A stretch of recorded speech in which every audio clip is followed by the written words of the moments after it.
everyone. My name is Beatriz. This is Roberto and Kathy, and we chose school administrators for our assignment. I work at John F. Kennedy in Mercedes, and my administrator is a female who's 40 years old. She's an academic coach. She's taught for about 8 to 10 years in second through fourth grade, LEP and non-LEP, and she's also worked for the TLI Reading Grant Program. She's very knowledgeable in her subject, which is reading, but she lacks a little bit of bilingual education background. We are a campus that carries out the early exit program. Hello, my name is Kathy, and I am a third grade teacher for J.P. Lenore Elementary in Donna, and I chose to do my interview with our school principal. Her teaching experiences include 8 years as a teacher in Mexico, and I believe another 8 years here in the U.S., and then has been a principal for the past 7 years. She is very knowledgeable in the bilingual background, and she also has experiences as being a student in high school following a bilingual education program. Hi, I'm Roberto Martinez. I work for M. Rivas Elementary here in Donna. I'm an instructional coach, and currently we are implementing a new dual language program, which is called the Simultaneous Biliteracy 50/50.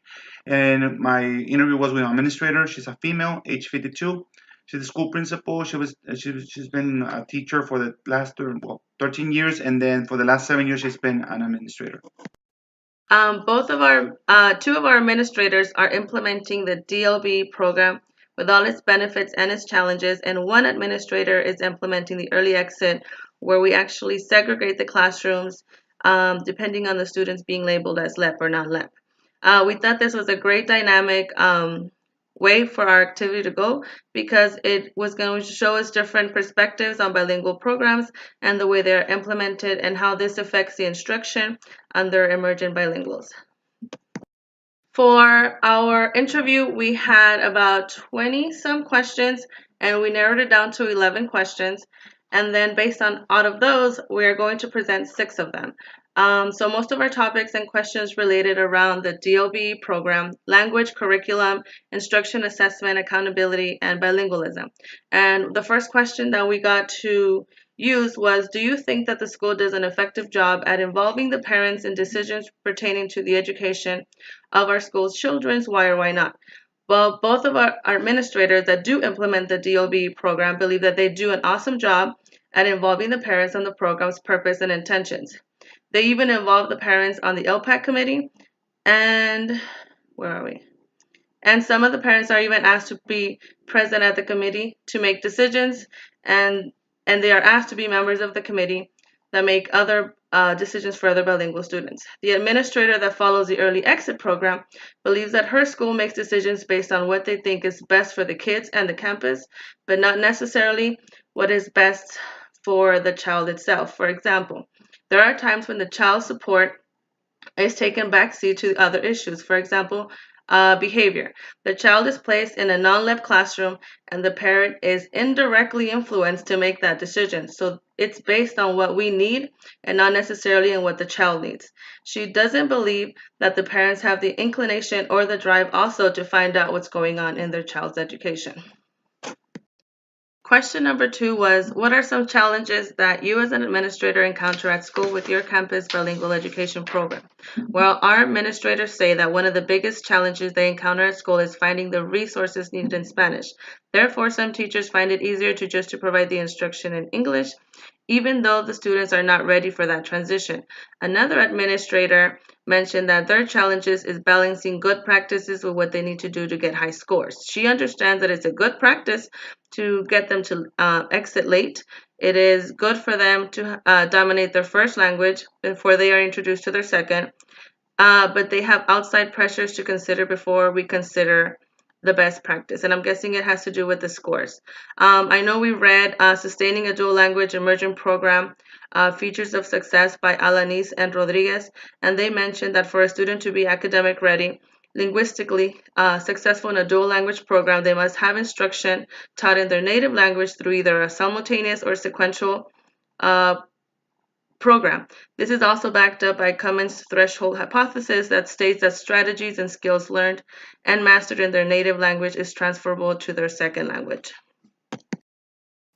Okay, so question number 3 is, what are some struggles that you feel students in bilingual programs face at school?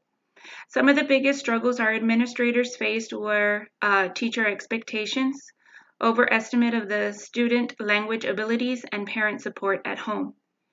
Under teacher expectations, we allow our students to use very little language in the classroom and answer in one word. Since the students are bilingual, we understand what they are saying, so we don't push the language as much as we should. For the language abilities, teachers continue with instruction, not understanding that the child is not catching everything they are saying. We assume that they are, so we overestimate their language abilities. On parent support at home, students face the challenge of not having the parental support at home because they are very busy trying to maintain a job or more than one job. Since most of our students come from economically disadvantaged homes, their parents are more worried about finding the money to pay their bills, feeding their families, and having a roof over their head. Not necessarily, as my child doing homework, do they have the materials that they need for school supplies, things like that. Referencing to the article Sustaining a Dual Language Immersion Program by Alanis and Rodriguez, parental involvement is one of the key components for a successful DLE program.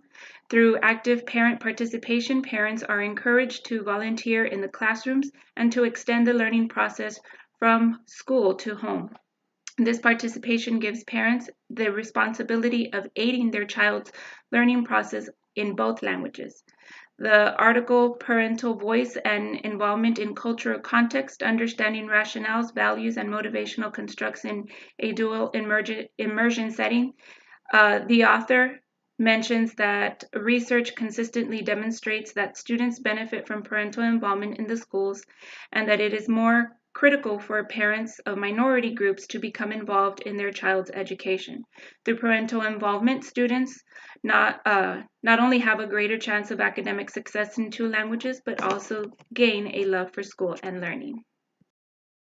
And question number 4, what is your stance on language-related bullying? We have 2 sides to this equation too. In the school that implements the DLBE program, they do not notice any language bullying because the counselor does an amazing job at discussing to their students how they are all different in their own ways and how all come from different backgrounds, but we should all accept each other, or they should all accept each other for who they are.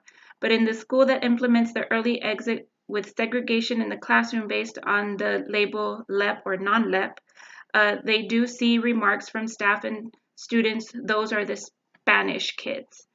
They try to verbally discourage it, but systematically they encourage it by keeping both student populations separate instead of blending the kids. They don't have an official stance on it. If it does happen, it falls under the classroom umbrella, where the bilingual teacher usually stands up or doesn't let others bully her kids. Hi, this is Roberto. We have question number 5. What is your stance on the standard curriculum versus teacher design curriculum used in your school? There are pros and cons to each. 1. Standard curriculum. One administrator feels that the standard curriculum is the base for the teacher can use to guide instruction and develop, expand, and create meaningful lessons to meet the needs of their students. While another administrator feels that in standard curriculum there is no ifs and buts. This is exactly what's going on to be. This is what's going on to be taught, and this is exactly how it's going to be. It'll get done. 3. Teacher design curriculum. Both administrators believe that this curriculum allows the teacher the flexibility as far as picking and choosing the material, but then they run the risk of missing or leaving something out that was necessary for state standards. This curriculum is very dependent on the teacher's subject knowledge, that it will influence a lot of the information that gets get. Also, goes back to the Alanis and Rodriguez article, which they mentioned that the effective language programs must have with the quality instruction for students that are culturally and linguistically diverse. Leaders and teachers in the DOLE program should be proficient in both languages, English and Spanish, since the two languages are used in the classroom for instruction and learning. This will benefit the English language learners from retention and development of their own native language while acquiring the second language or the English simultaneously. Consequently, in the other article by D. Matthews and Izquierdo, they warn that, very few principals or school leaders are prepared to meet the needs of the English language learners or to develop support and improve the DOE, partly because of a few preparation programs or school districts that do not provide pre or in-service training. For example, school leadership preparation is in need of a reculturation that fosters school leaders that are moral state words, educators, and community builders for learning environments that include culturally and linguistically diverse populations.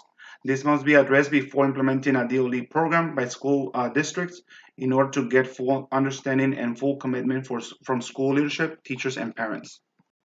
The third factor was balance between the two. All administrators think that as long as the teachers base themselves with standard curriculum, the students will get the instruction needed to be successful students. We can't be so rigid and say that on Monday you are going to do this and on Tuesday you're going to do this. But they should ask themselves if this is what we're going to teach or how we're going to get there. Question number 6. What is your perception on the relationship between instruction and assessment? All administrators feel that the relationship between instruction and assessment has to be aligned and direct. That there can be any assessments on information you haven't thought. You always have to start with the assessment and work backwards on what you're going to teach. Then decide on how you're going to teach it. Sometimes teachers are teaching one thing from the curriculum, yet when testing comes around, it's something entirely different. So teachers pretty much waste their time in the students' time teaching something that is not tested. We can conclude that since we concluded that since the bilingual program being utilized in our schools were different, we did notice that the administrators did have the different views on maintenance of the student's native language. They did both see the same thing on involving the parents in the decision making of their child, on the maintenance of the students, let me see, the language related bullying, and on standard curriculum. Now, with two different bilingual programs going on in two different districts, we did see that this was bound to happen. They did have the same ideologies and perspectives on the questions regarding assessment and accountability. Now, this could be because no matter what program they instill, this is a common denominator that they both have to face in their everyday implementation of their bilingual program. Go. Also, by analyzing and criticizing the social, cultural, and political issues involved, school leadership who is implementing a DOE program must understand the successes and challenges for bilingual education. School leadership and school administrators must support pedagogical equity, must support and maintain qualified bilingual teachers, collaborate with parents, and leadership must empower teachers by providing knowledgeable leadership skills by including teachers' voice, and teachers must be included in the decision making by implementing a new DOE program. DOE schools must value students' language and identity to make sense of acquiring a second language that takes time and practice either at school or at home. Leadership must embrace their culture and language using teacher and students' experiences that will benefit them to understand the true meaning of being biliterate and bilingual. All right, so consideration of equity and fairness within the program. Schools who implement a DLE program must keep in mind that they are promoting academic and social language development in both languages. They need to be cautious not to promote or favor one language over the other. Mixing English speakers and Spanish speakers gives them opportunity to engage in interactions with each other and learn the language from one another. Through these interactions, students learn the value of the second language and gain a positive attitude towards bilingualism. Okay, now to end our presentation, we have some recommendations for educators, policymakers, families, and or learning learning projects. We also added some questions at the end for our peers to answer when they comment back. One of my recommendations would be, since we live so close to the border, whether our school is implementing the DLB program or an early exit program, we have to work with emerging bilinguals. Therefore, we have to keep up with the latest information or research on methods that have worked for other school districts that we could implement in our school district. So my question for our peers would be, how does the student's language, bilingual or monolingual, affect the instruction taught in the classroom and the assessment used to assess their learning? So my recommendation, as educators, it is important to communicate with the parents of our students for various reasons, including support. Educating parents and ensuring they have a complete understanding about the school's DLE program aids with that support. So my question for our peers is that what are some ways you ensure there is communication between you, the teacher, and the parents of your students? The third recommendation, as a future school leader or true believers of bilingual education, school leadership must be experienced, be knowledgeable, and must be prepared to address any issues related to the English language learners and bilingual education. Dual language enrichment program must make sense to school leaders, bilingual teachers, English language learners, and parents by understanding the benefits of being bilingual, biliterate, and bicultural in our communities, especially here in the Rio Grande Valley. Also, school leadership must evaluate the English language learners, their culture, heritage, and language by providing bilingual support in service development in bilingual teaching strategies and embracing the parental involvement as home support for DLE bilingual program. And then this is the questions that I have for the classmates. How can school leadership be more productive and prepared in order to implement a successful DLE program? Two, how can school leadership empower, help, or assist bilingual teachers while implementing the DLE program? And lastly, how can a master's teacher how can a master's bilingual teachers change it or transform the old-fashioned or the outdated school leadership perceptions in bilingual education?